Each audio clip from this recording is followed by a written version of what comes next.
Blood splashed across the cold pavement, bright red and frightening against the gray morning rain. Cars screeched in the distance, horns and panic replacing the usual calm of the street. A woman lay motionless near the sidewalk bricks, expensive jewelry glinting even through the crimson that drenched her hair. And next to her knelt a young black woman in scrubs and a thin jacket, hands trembling as she pressed gauze against the gash on the woman's head, praying silently that help wouldn't arrive too late. Her name was Amara Johnson, and the clock ticking behind her ribs reminded her she should have been sitting in a university auditorium right now, answering the final exam that would decide her future in medicine. But destiny had slammed into her morning, literally, when a luxury car spun out and crashed into the woman right in front of her. If you believe in hope, compassion, and second chances, the kind that save lives and change destinies, then please like, comment, share, and subscribe to Kindness Diaries. Because the world needs more hearts like yours. Rainwater pooled around Amara's shoes as she stabilized the woman's neck, her breath visible in the chilly air. People stared from a distance, phones raised more for recording than helping, and Amara fought back frustration. She had always been the one who stepped in when others stepped back.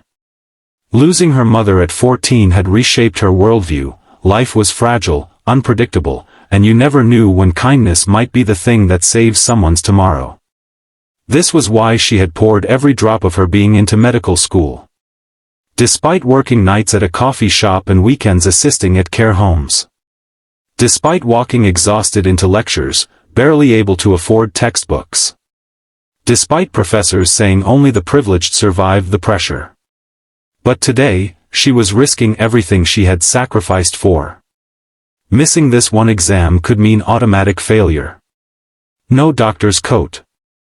No residency. No chance to lift her little brother out of poverty. Amara blinked away the fear pressing into her chest. She whispered that saving a life had to mean something more than a letter grade. She kept counting the stranger's breaths, visualizing every life-saving step she had memorized in classrooms and hospitals. When the ambulance finally arrived, sirens echoing like relief itself, Amara exhaled for the first time in minutes. The woman was still alive. Still breathing. Hope wasn't lost, not yet. But by then, Amara's dreams might have been. Hours later, the hospital hall smelled like antiseptic and anxiety as she sat outside the emergency room. Her phone screen lit up with missed calls and a heartbreaking email from her professor, confirming her worst fear: she wasn't granted any extension for the final exam. Her heart splintered slowly, quietly, the way dreams die in real life. She held her head in her hands, wondering if she had just traded her entire future for a stranger she might never see again. Still, she kept reminding herself, someone's mother, someone's wife, someone's life had been saved. When the doctors informed her that the woman had stabilized and wanted to see her, Amara stepped inside with hesitant hope. The patient lay against a mountain of hospital pillows, elegant even with bandages wrapped around her forehead. Her eyes widened with gratitude the moment she saw Amara. She asked her name, asked why she stayed, why she knew exactly what to do. Amara confessed that she was a medical student, or at least, she had been until today. Her voice quivered when she admitted what she lost because she chose to help. The woman stared, stunned into a silence thick with guilt and awe. Before they could speak further, the woman's security team and a sharply dressed man arrived. They ushered everyone aside and rushed her out under heavy protection. She was not just anyone. She was the wife of one of the country's wealthiest billionaires, a man whose name appeared on skyscrapers and news headlines. In the chaos of cameras and lawyers and flashing lights, Amara slipped away like a shadow no one remembered. That night, Amara returned home to a small, crumbling house on the edge of the city. Her younger brother Khalil was waiting, nervous, hopeful, the way kids get when they're too young to understand sacrifice. She hugged him tighter than usual, feeling the weight of uncertain tomorrows. Her student loans, her mother's old medical bills, the unpaid rent, they all seemed to laugh in the doorway with her. She had given the world her best, but what if it still wasn't enough? The morning sun was harsh when it broke into her bedroom the next day. She awoke to a deep thudding sound, rhythmic, powerful, getting louder. The walls shook. The air vibrated. Khalil rushed to the window, eyes wide. Outside, blades cut through the air, a helicopter descending right into their tiny backyard, wind hurling dust and leaves like a storm. Neighbors flooded the street, phones raised again, but this time not to ignore suffering, rather to witness something unbelievable. The billionaire himself stepped out, suit immaculate despite the chaos of the landing. Behind him, the woman Amara had treated walked carefully, supported but smiling, alive because of her. They approached Amara like she was the one with status, the one whose existence mattered enough to move mountains. The billionaire spoke with a voice that carried weight, the weight of gratitude, of recognition, of second chances.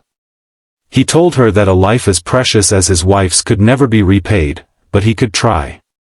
He handed her a folder, inside it, a letter from her university approving a makeup exam specially arranged just for her.